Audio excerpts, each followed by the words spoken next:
का मंत्र से, बुद्धि का युक्ति से होता आया युद्ध युद्ध युद्ध युद्ध।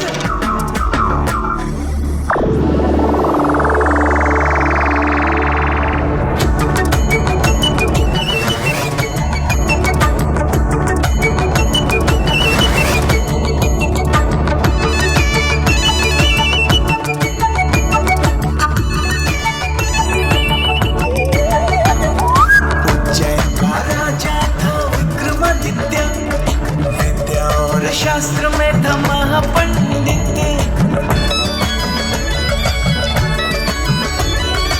उज्जैन का राजा था विक्रमादित्य। विद्या और शास्त्र में था महापंडित, कांधे पे चढ़ के रहता वेताल वो, राजा से पूछता था एक सवाल वो। हर एक कथा का आधार धर्म था, जीवन के अनुभव का वो सार था। उत्तर पता है तो बता दे मुझको, वरना 100 टुकड़े होगा सर ये तेरा। हे समाज सब ये मुझसे कहानी, खंबे ताल की कहानी, खंबे ताल की कहानी। बरसों से आए सुनते ये अनोखी कहानी, खंबे ताल की कहानी, खंबे ताल की कहानी। ज्ञान का धोख से, सत्य का झूठ से, तंत्र का मंत्र से, बुद्धि का युक्ति से होता आया रा रा रा रा रा री रा।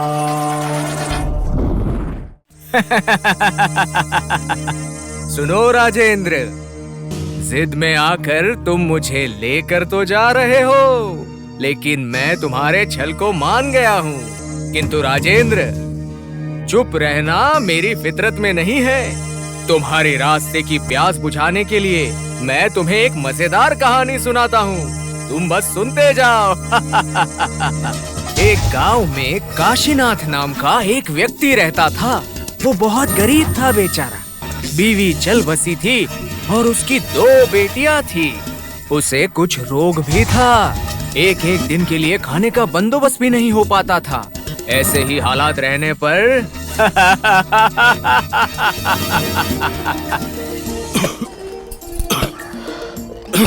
बेटा तारा, एक बार इन सबको ठीक से गिन लो बेटा। 1 2 3 4 5 6 7 8 है पिताजी। 8 हुए हैं? अच्छा।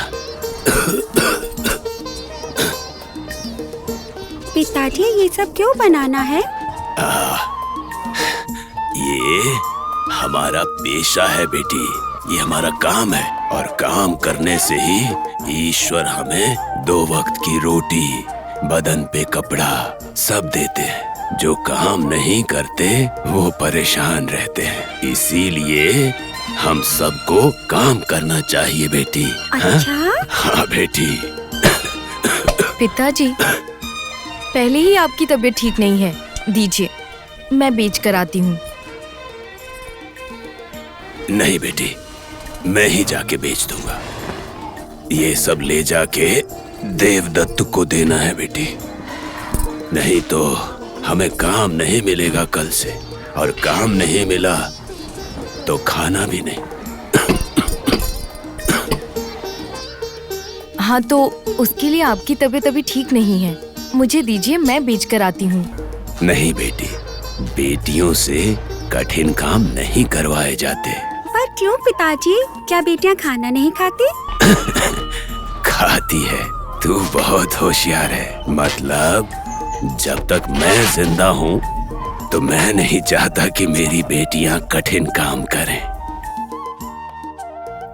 अगर आपको मुश्किल हुई तो? अब मुश्किल होगी तो इसका मतलब ये थोड़ी ना है कि घर बैठूंगा। कोई मुश्किल नहीं होगी, तुम निश्चिंत रहो।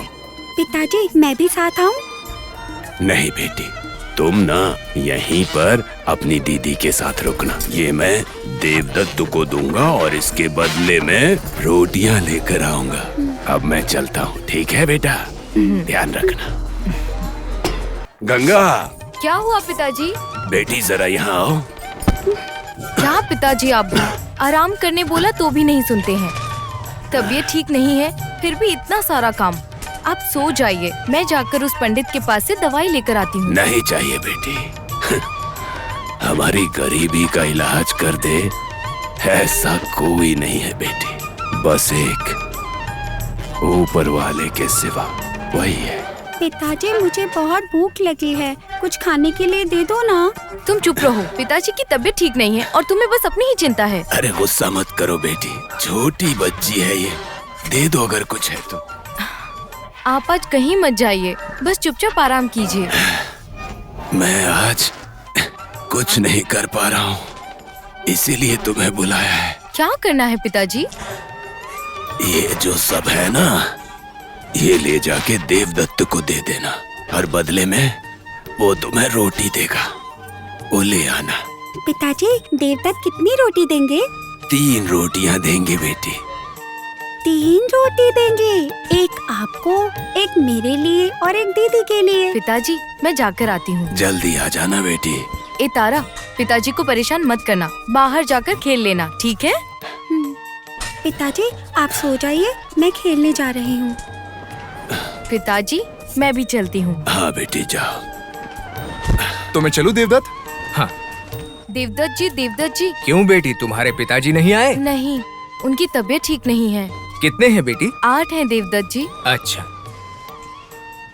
1 2 3 3 रोटियां हैं बेटी। अब मैं चलती हूँ। ठीक है बेटी।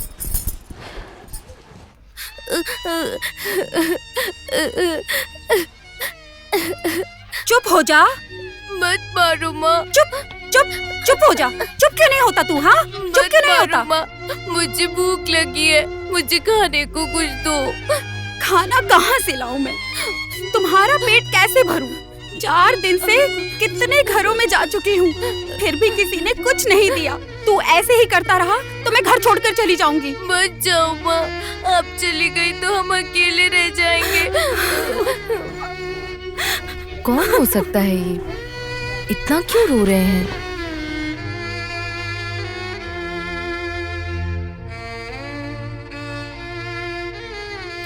माँ भूख लगी है और नहीं सहा जा रहा। हे भगवान, ये कैसी परीक्षा है? अपने ही बच्चों को मैं एक निवाला नहीं खिला पा रही। मैं कहाँ जाऊँ? क्या करूँ मैं?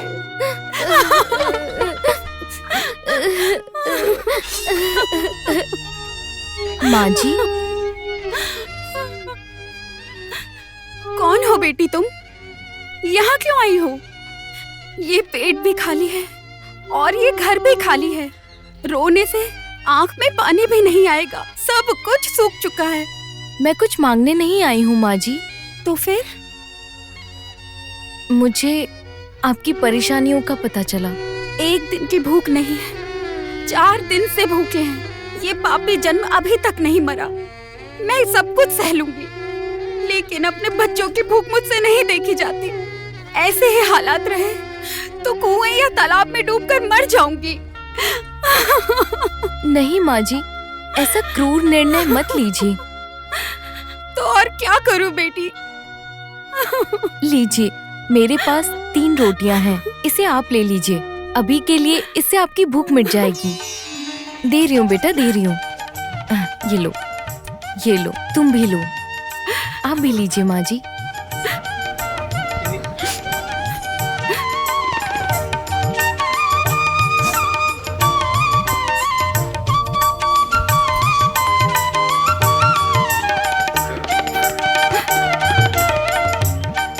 कौन हो बेटी तुम? साक्षात अन्नपूर्णा बनके हमें रोटी देने आई। मैं अन्नपूर्णा नहीं हूँ माँ जी, एक साधारण लड़की हूँ। आपको भूख लगी थी और मेरे पास रोटी थी तो मैंने आपको दे दी। और तुम्हारे लिए? हमारी भूख से आपकी भूख ज्यादा थी, इसलिए दे दिया। हमारे लिए भी भगवान कुछ ना कुछ कर देंगे। वो सब तो ठीक है, अभी आपकी भूख मिट गई तो अब आप क्या करेंगी? रोटी खाते ही जैसी ताकत आएगी, मैं रात होते ही मायके चली जाऊंगी। ठीक है माँ, मैं चलती हूँ। 1 मिनट। क्या हुआ? तुमने जो उपकार किया है उसके बदले में ये रख लो बेटी। भूखे लोगों को रोटी देना कोई उपकार नहीं है माँ जी, ये आप ही रखिए। नहीं, मेरी खुशी के लिए ये तुम्हें रखना ही पड़ेगा। रख लो बेटी। ठीक है, दीजिए। आपकी खुशी के लिए रख लेती हूँ। अब मैं चलती हूँ, ठीक है ना?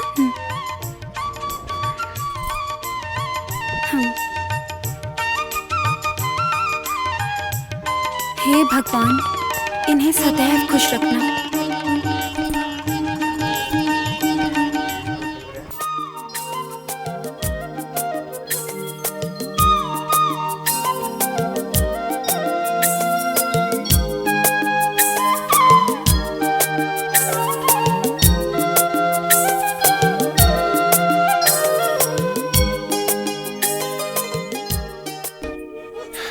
आ गई गंगा, रोटी लेके आई? रोटी तो लाई थी, लेकिन क्या देवदत्त ने रोटियां नहीं दी क्या? तारा कब से पूछ रही है, वे दीदी आई क्या, रोटी लेके आई? बेचारी पता नहीं कितनी भूखी है।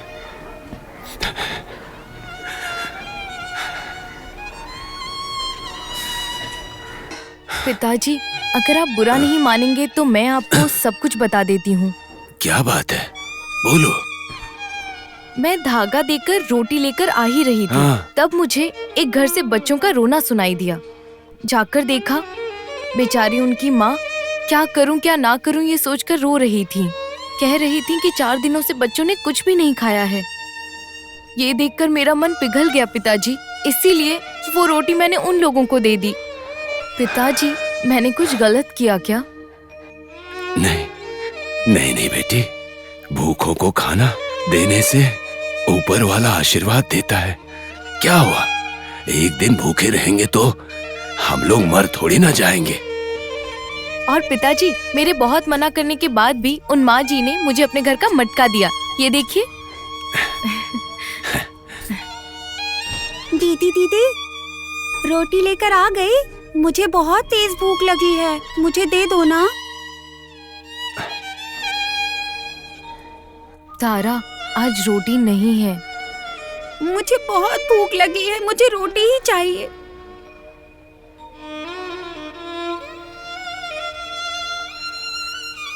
बेटी तारा, एक काम करोगी? ये मटका ले जाकर किसी इंसान को बेच दो। जो पैसे मिलेंगे ना, उससे तू रोटी ले लेना। ठीक है, बेच कर लाती हूँ।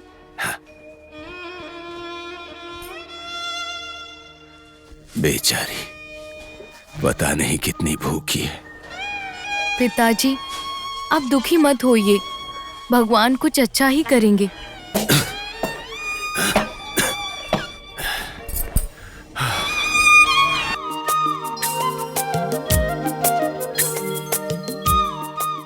पिताजी।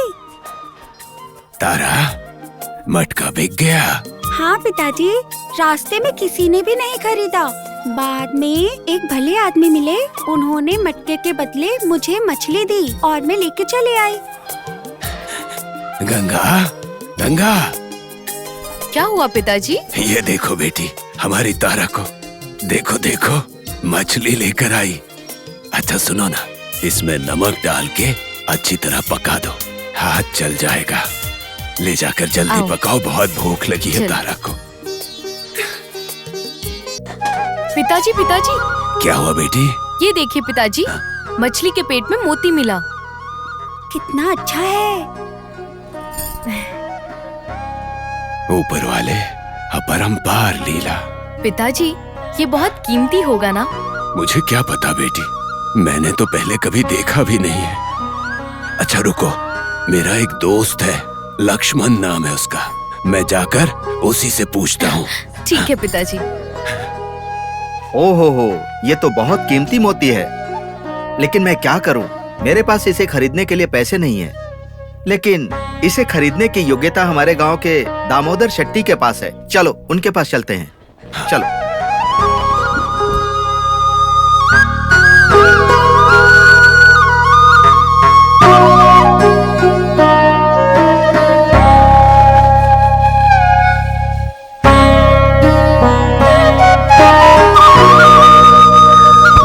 नमस्कार शेट्टी जी। ओह लक्ष्मण जी, ऐसा कौन सा समाचार है जो आप यहाँ तक आए? अरे वाह, ये तो बहुत कीमती मोती लग रहा है। तुमको ये कहाँ से मिला? हाँ, काशीनाथ, ये काशीनाथ के दादाजी के जमाने का मोती है। इसकी कीमत पता नहीं थी, इसीलिए गरीबी होने के बाद भी इसे नहीं बेचा। अब ये मजबूरी में मेरे पास लेकर आए तो मैं आपके पास आया। काशीनाथ, तुम बहुत नसीबवान हो। मैं इसके लिए जो दाम अच्छा होगा वो दूंगा। कम से कम इसके तुम्हें 10,000 मिल सकते हैं। बाप रे, क्या कहा आपने? 10,000? 10,000 मिलेंगे? आइए, मेरा दुकान यही पास में है, वहाँ जाकर तुम्हें पैसे भी तो देने हैं। चलो चलते हैं। आइए। ठीक है, चलो। पिताजी कब आएंगे? बस आते ही होंगे तारा। गंगा, तारा, देखो आ गए। आखिरकार ऊपर वाले ने अपनी आंखें खोली। हमारी जिंदगी से गरीबी हमेशा हमेशा के लिए दूर हो गई। बेटी, तूने जो मछली लाई थी उसके पेट में से जो मोती निकला, ये सब उसी की कीमत है। 10,000। सच में पिताजी? हाँ बेटी। इसका मतलब है अब से हम पेट भर के खाना खा सकते हैं। पिताजी, मेरे लिए नए कपड़े भी लाएंगे क्या? हाँ बेटी, तू जो कहेगी लाकर दे दूंगा। और इतना ही नहीं, अब तो तेरी दीदी की शादी भी अगले 3 दिन में कर लेंगे। हैं? हाँ पिताजी।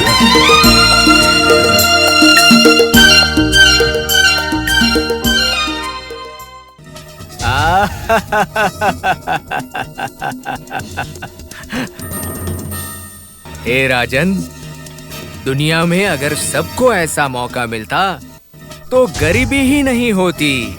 क्यों, सही कहा ना?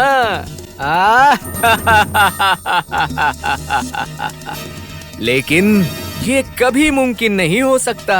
हाँ, चलो छोड़ देते हैं। राजेंद्र, मेरा एक सवाल है।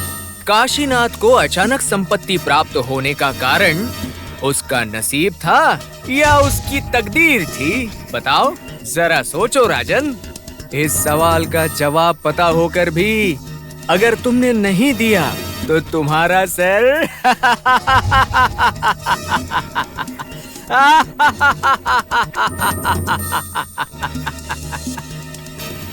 नसीब भी नहीं था, तकदीर भी नहीं थी, अच्छे मन का प्रतिफल। भूखे पेट रहने के बाद काशीनाथ और उनकी बेटियां मुश्किल में थे। धागा बेचकर जो 3 रोटी मिली थी उससे उनकी भूख मिट जाती थी, लेकिन 4 दिन की भूख से जो माँ और उसके बच्चे तड़प रहे थे, ऐसे संकट में उनको काशीनाथ की बेटी ने खुद की भूख को भुलाकर रोटी को दान दे दिया। उसका प्रति उपकार भी नहीं चाहती थी, फिर भी उस औरत ने जबरदस्ती करके प्रति उपकार के लिए एक मटका दिया। मटके से मछली, मछली से मोती, मोती से संपत्ति। निस्वार्थ सेवा करने से इतना अच्छा फल मिलता है, और इसीलिए ये कहानी एक अच्छा उदाहरण है। हाँ, सही कहा राजा। ये कहानी निस्वार्थ सेवा की नीति बताती है। लेकिन तुमने बात तो की, मुझको तो अब जाना ही होगा।